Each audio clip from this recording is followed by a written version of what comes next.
Rajiv sir study point में सभी छात्रों को हार्दिक स्वागत अभिनंदन करता हूं। आज देखा जाए तो सबसे बड़ी बात ये होती है कि देखा जाए तो राष्ट्रीय आंदोलन चैप्टर लेके आया हूं। इसके पहले मैंने राष्ट्रीय आंदोलन चैप्टर लेके आया था और देखा जाए तो इसके पहले मैं पढ़ा चुका हूं। देखा जाए चौरी चौरा कांड है, खेड़ा आंदोलन है, अहमदाबाद श्रमिक आंदोलन है और साथ साथ देखा जाए तो आज मैं जलियांवाला बाग हत्याकांड लेके आया हूँ। और कहीं ना कहीं देखा जाए मैं समझाने का प्रयास करता हूँ। एक बार आप हमारा एक बार वीडियो आप देखेंगे तो पूरा क्लियर हो जाएगा आपका। 100% है कि इसके बाद आपको पढ़ने की जरूरत नहीं पड़ेगी। एक बार दो बार आप देख लीजिए, सारे डाउट क्लियर हो जाएंगे। आइए चलते हैं, हम देखते हैं। और देखा जाए तो सबसे बड़ी बात क्या होती है, जलियांवाला बाग हत्याकांड। सबसे पहले हम समझेंगे जलियांवाला बाग हत्याकांड क्यों हुआ। तो दोस्तों सबसे बड़ी बात है जलिया है कहाँ। तो सबसे बड़ी बात है कि ये देखा जाए पंजाब में है बच्चा। पंजाब में कहाँ है तो देखिए पंजाब मतलब देखा राज्य में है। और पंजाब जिला कौन सा है तो जिला आपका है बच्चा, जिला है तो देखा जाए तो अमृतसर जिला है। कौन सा बच्चा, अमृतसर जिला, एक ध्यान देना। तो सबसे बड़ी बात क्या होती है, अमृतसर जिला था। यहाँ पर एक जलियांवाला एक बाग है।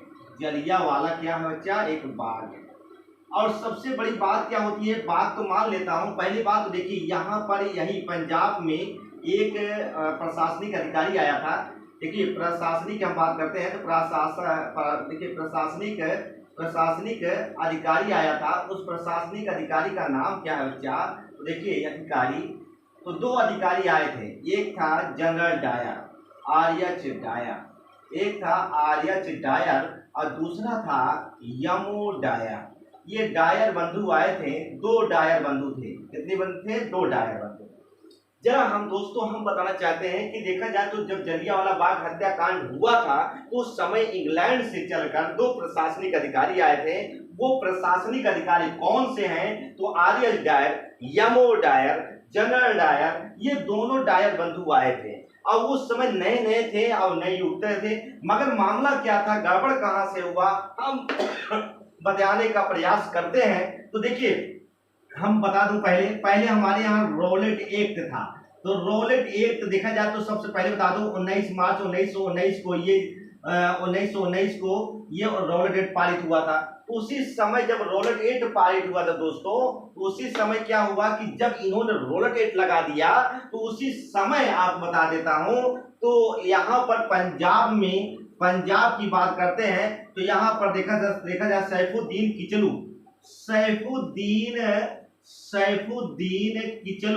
किचलू। तो आप जरा ध्यान दीजिएगा, सैफुद्दीन किचलू ने यहाँ पर पंजाब एक्ट लगा दिया, पंजाब में एक्ट लगा दिया। और जिसके कारण से जब पंजाब में एक्ट लगा दिया, जिसके कारण से बच्चा कि ये इन्होंने उसका विरोध करना चालू कर दिया। जब ये विरोध किए कर रहे थे तो उसी समय जानते हैं सैफुद्दीन किचलू को क्या कर दिया, बंद कर लिया। और जब बंद कर दिया तो बंद करने के बाद वहां पर देखा जाए तो 13 अप्रैल को, आपको बता दो बच्चा 13 अप्रैल को 1919 को दिन क्या था, उस दिन था भैया बैसाखी का दिन था, बैसाखी का दिन था। और आपको बता दूं बैसाखी का त्योहार था, देखिए त्योहार था। और यही त्योहार उत्सव मनाया जाना था तो 13 अप्रैल को। तो ये इन्होंने वहां के जो नेता थे, बंधु लोग थे, उन्होंने सोचा क्या कि हम क्यों ना ये ऐसा बैसाखी का दिन है और बैसाखी के पावन त्योहार पर हम वहां पर आंदोलन करेंगे और जेल में जो हमारे क्रांतिकारी लोग वहां बंद हैं उनको हम छुड़ाने का प्रयास करते हैं। तो देखिए बच्चों सबसे बड़ी बात क्या होती भैया, तो देखिए उस समय जलियांवाले बाग हत्याकांड में इन्होंने एक बढ़िया लेटर लिखा। क्या लिखा बच्चा, लेटर लिखा। उस समय कोई फोन की व्यवस्था नहीं थी कि भैया फोन कर लो गुडरू वहां कर लो, ऐसा कोई व्यवस्था नहीं थी। और जिसके कारण से लेटर लिखा जाता था और वही लेटर की फोटो कॉपी बांटी जाती थी। चाहे जो भी आंदोलन होता था वो लेटर के माध्यम से सभी नेताओं को जनता के पास पहुंचाया जाता था। तो आइए दोस्तों की बात करते हैं। तो ये लेटर लिखा गया और लेटर जब जानते क्या हुआ, ये लेटर देखा जाए जितने भी बड़े नेताएं थे सभी नेताओं के पास ये पहुंचाया जा गया। उसमें लेटर में क्या लिखा था, उसमें ये लेटर में लिखा था भैया, क्या लिखा था उसमें लेटर में लिखा था 13 अप्रैल 1919 को बैसाखी का दिन है, जलियांवाले बाग में सबको इकट्ठा होना है। समझे। और सबको इकट्ठा होना है उसमें, जहाँ मतलब सभी लोग जब भाग लेंगे तभी हम सरकार को झुका पाएंगे, सरकार हमारे सामने घुटने टेक देगी, कहें बहुत बढ़िया। अब उसके बाद क्या हुआ, आप जरा ध्यान दीजिए, ये लेटर गलती से, आप समझ सकते हैं, ये लेटर जो लिखा गया था, ये लेटर गलती से, जानते हैं, डॉक्टर हंसराज, अब आप समझ सकते हैं, डॉक्टर हंसराज के पास पहुंच गया। देखिए एक चीज बता दूं आपको, कहीं न कहीं देखा जाए हमारे भारत में अंग्रेज हावी हुए तो कैसे हावी हुए, ये भारत का साथ पाए, और भारत के साथ मिलने के कारण से ये अंग्रेज हमारे यहाँ क्या हो गया, हावी हो गया। अगर आज भारत मतलब देखा जाए तो मतलब ये भारतीय लोग न साथ दिए होते तो अंग्रेज हमारे यहाँ हावी ना होता। आप जहाँ जहाँ भी देख लीजिए, इतिहास गवाह है, हर जगह देखा जाए तो ये गवाह है। मगर आपको बता दूं, डॉक्टर हंसराज ने भारतीय होने के नाते, मगर ये देखा जाए, एक प्रकार देखा जाए तो हमारे यहाँ क्या देशद्रोही था, ये देशद्रोही था, मानो या न मानो। इन्होंने क्या किया, ये लेटर ले जाकर उस समय ये दो डायर बंधु सो रहे थे साड़ेस, उस समय क्या हुआ, ये डायर बंधु को क्या कर दिया, ये लेटर 12 रात में 12-2 बजे रात पहुंचा, कहा हुजूर माई बाप आप सो रहे हैं। अब यहाँ देखिए ये लेटर देखिए, थोड़ा देखिए आप कहता है कौन है, मैं डॉक्टर हंसराज हूँ। ये दलाल था, अंग्रेजों का दलाल था, खुफिया एजेंसी था, यही काम करता था। ये मतलब एक प्रकार कुकुर था, कुत्ता जो कहते हैं। और उसके बाद क्या करता था, ये पैसों के लालच में पड़ा रहता था, और इधर मतलब कुछ संदेश होता था इंडिया का, ये जाकर उसको बताता था डायर बंधु को, जिससे इनाम पाता था, वो चला आता जीप लपकाते हुए। वही हाल हुआ, ये जानते हैं, ये देखा जाए तो जलियांवाले बाग हत्याकांड का लेटर ले जाकर किसको थमा दिया, ये डायर को बताया, आप यहाँ सो रहे हैं हमारे बाप हुजूर, आपके साथ बड़ी साजिश। तब उस समय जानते हैं डायर ने कहा, ओ माय गॉड, मेरी इजाजत, कितने बड़े सम्मेलन होने जा रहा है। तब इन्होंने जानते हैं ये जाकर सब सारा काम इन्होंने किया। मगर इसी बीच आपको बता दूंगा, आपको गांधी जी उस समय गुजरात में थे बच्चा, गांधी जी गुजरात में, ये चीज उनको जानकारी हो गई कि बहुत बड़ी घटना होने जा रही है। मगर जो गांधी जी एक ऐसा व्यक्ति थे, उनकी विचारधारा अच्छी थी, इन्होंने सोचा कि मैं जनता को बचाने का प्रयास करता हूं, और जनता को बचाने के लिए ये इन्होंने निकल जरूर पड़े। आप बता दो उस समय कोई साधन नहीं था कि तत्काल पहुंच जाए। मगर बताओ बेचारे इस उम्र में, देखा जाए इतनी बड़ी उम्र में, इन्होंने पैदल यात्रा प्रारंभ कर दी। और देखा जाए तो यहाँ पर हरियाणा आए, हरियाणा जैसे पहुंचते हैं ये भनक लग जाती है, किसको, अंग्रेजों की भनक लग जाती है। और यहाँ हरियाणा के बाद जाते हैं बच्चा, और ये उस समय क्या, पल्लव के पास भाइयों, यहाँ पुलिस पकड़ती है इनको, वहां वापस ले जाकर गुजरात छोड़ के आती है, फर्स्ट क्लास। उसके बाद फिर बेचारा देखिए, फिर गांधी जी ने बर्दाश्त नहीं हुआ कि क्यों ना जनता को हम बचा लें, जनता क्यों मतलब दंगा करने जा रहा है, क्यों इनको है, तो उन्होंने बचाने का प्रयास करने के लिए दोबारा निकल पा रहे। फिर उस समय हरियाणा जैसे पहुंचते हैं, पुलिस इनको उठा कर फिर पहुंचा देती है। तो कहीं ना कहीं देखा जाए तो गांधी जी का बहुत बड़ा प्रयास था ये बचाने के लिए, ये आंदोलन समाप्त मतलब नहीं करने के लिए। मगर क्या करें, बेचारा बहुत परेशान थे भाइयों। मतलब गांधी जी ऐसे बुद्धिमान व्यक्ति थे, अगर आज गांधी जी होते तो इतना बड़ा दिक्कत ना आती। चलते हैं, हम आगे बढ़ते हैं। तो देखा जाए तो सबसे बड़ी बात क्या है, एक जलियांवाला बाग है, और सबसे बड़ी बात क्या होती है, इस बाग देखा जाए चहारदीवारी है। और चहारदीवारी की बात करते हैं तो जरा ध्यान दीजिएगा, इस चहारदीवारी होने के बाद एक ही गेट था। अब आप समझ सकते हैं भैया, एक ही गेट था, बीच में कुआं था, और कुल मिलाकर देखा जाए इंसान यहाँ पर सब कोई इकट्ठा। और इस लेटर में साफ साफ लिखा था भैया, 4:30 पर जलियांवाले बाग में इकट्ठा होना है, 4:45 पर हम लोग धावा बोलेंगे। ये साफ साफ लिखा था बच्चा, समझ लीजिएगा। उसके बाद देखा जाए तो कुल मिलाकर सब कोई जलियांवाले बाग में 4:30 बजे इकट्ठा हो गए। और उसके बाद क्या हुआ भाइयों, अब जरा ध्यान दीजिए, जैसे आप कभी मतलब कहीं जा रहे हैं रोड के किनारे, या रोड के किनारे अगर कोई गाड़ी गुजर जाती है सब से सन्नाटे से, तो आप रोए खड़े हो जाते हैं, बगल से गुजरती है, ये होता है कि मेरी जान बच गई है। उसी प्रकार जैसे अगर आप खेत में काम कर रहे हैं, अगर आपके पैर के नीचे से कोई सांप निकल जाए तो रोआ रोआ का मतलब खड़ा हो जाए, उसी प्रकार देखा जाए जानते हैं, देख लीजिए डायर बंधु की बात करते हैं। ये दोनों डायर बंधु आप समझ सकते हैं, दोनों डायर बंधु आकर यहाँ पर जानते 4:30 बजे पहुंच आए। ये 4:30 बजे डायर बंधु लेके आ गए, अपने साथ 100 पुलिस लेके आए। कितने भैया? 100 पुलिस लेके आए। अब आप समझ सकते हैं 100 पुलिस लेकर कौन पहुंचा? General Dyer.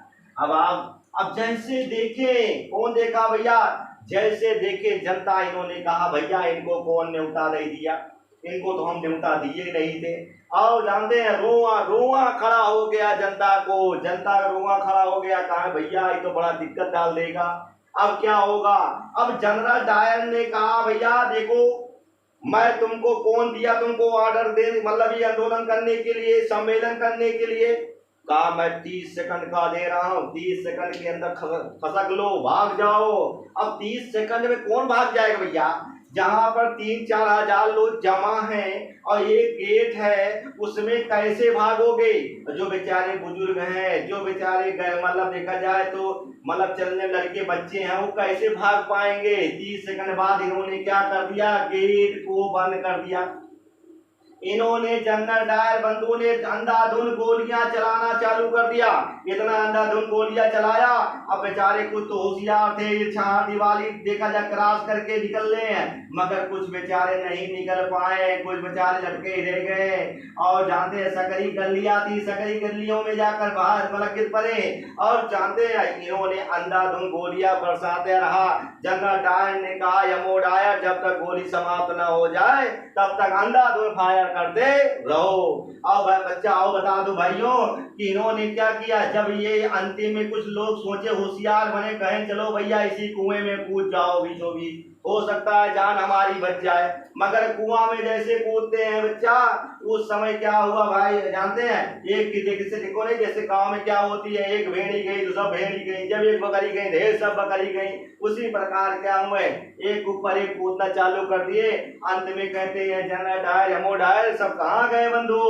भैया यमो डायर कहने जजमान इधर है साहब, नीचे देखो कुएं में घुसे हैं। अब जैसे कुएं में घुसे रहते थे जनरल डायर ने कहा और गोलियां लेके आओ भाई, और गोलियां लेके आओ। और इन्होंने कहा कि देखिए एक काम करो जनरल यमो डायर, तुमको भाई मारने में दिक्कत होगी, तुम्हारी आंख में मैं पट्टी बांध दे रहा हूँ, और जब पट्टी बांधने के बाद अंधाधुन गोलियां चलाते रहो इस पे। और जानते हैं अब इन्होंने जैसे जनरल डायर ने कहा वैसे यमो डायर करता जा रहा था। और उसके बाद अंत में देखा जाए तो 1000 लोग मारे गए। समझे बच्चा? 1000 लोग मारे गए, 1500 लोग घायल हो गए। और ये खबर पूरे भारत में गूंजता रहा, इंग्लैंड तक गूंजता रहा कि वहां भारतीयों के ऊपर निहत्थे गोलियां चलाना चालू कर दिया। कौन चालू कर दिया? General Dyer. अब आप समझ सकते हैं जनरल डायर ने एक बहुत बड़ा घटिया काम किया। इन्होंने देखा जाए तो भारत में एक निहत्थे गोली चलाकर मतलब देखा जाए 1000 लोगों को मार डाला। और उसके बाद जानते हैं महात्मा गांधी ने देखा जाए तो महात्मा गांधी ने क्या किया? गांधी जी ने देखा जाए कैसर हिंद की कैसर ए हिंद की उपाधि वापस कर दी। ये क्योंकि अंग्रेजों ने दिया था। और देखा जाए तो रविन्द्रनाथ टैगोर ने देखिए सबसे बड़ी बात है, रविन्द्रनाथ टैगोर ने सर की उपाधि वापस कर दी, नाइटहुड की उपाधि वापस कर दी। इसी में राय बहादुर की बात करते हैं, देखा राय बहादुर की उपाधि की वापस कर दिया था। और जानते हैं राय बहादुर के पास किसने पाए थे? जमुनालाल बजाज पाए थे। तो कहीं न कहीं देखा जाए तो ये उपाधियां भी वापस इसी आंदोलन के समय हुई। क्वेश्चन में पूछता है प्यारे बच्चों कि कैसर मतलब महात्मा गांधी कौन सी उपाधि वापस किए थे? कैसर हिंद की। और सर की उपाधि नाइटहुड की उपाधि किसने वापस किया? रविन्द्रनाथ टैगोर ने वापस किया। और देखा जाए तो जमुनालाल बजाज कौन सी उपाधि वापस किए थे? राय बहादुर की उपाधि वापस किए थे। तो कुल मिलाकर देखा जाए तो इसमें भी एक कमेटी बनी, एक तहकीकात कमेटी बनी। समझे नहीं? या तो कुल मिला के कमेटियों ने जांच कराया, एक भारतीय कमेटी थी, एक इंग्लैंड कांग्रेस कमेटी थी, मगर जानते हैं अगर भाई भारतीय लोग किए होते तो इनसे सजा मौत मिलती। प्रशासनिक अधिकारी को इसमें कुछ नहीं हुआ, इनको बुला लिया गया, कहाँ भैया, इनको अंग्रेजों ने इनको सस्पेंड कर दिया, फिर दोबारा अंग्रेज यहाँ इंग्लैंड भेज दिया गया। तो कहीं न कहीं देखा जाए तो जहां तक सवाल ही होता है कि ये बहुत बड़ी घटना घट गई, मगर अंत में जनरल डायर को उड़ा देते हुकुम सिंह ने और उधम सिंह ने, ये जाकर अंग्रेज इंग्लैंड में जाकर उड़ा देते हैं। तो कहीं न कहीं बदला भी ले लेते हैं, ऐसी बात नहीं है। मगर देखा जाए तो ये जलियांवाला एक बहुत बड़ा कांड हुआ था जो भारत के लिए सर्वनाश देखा जाए तो बहुत बड़ा एक कांड था, और जिसके कारण से कांड से पूरा भारत हिल गया था, और ये सबसे बड़ी घटना घटी हुई थी। दोस्तों एक ऐसा वीडियो लगा, अगर अच्छा लगा हो तो लाइक और सब्सक्राइब करिए और कमेंट के माध्यम से बताइए ये वीडियो आपको कैसा लगा। एक बार से पढ़िए और पक्का याद हो जाएगा, दोबारा जरूरत नहीं है इसको पढ़ने के लिए। बहुत बहुत धन्यवाद जी।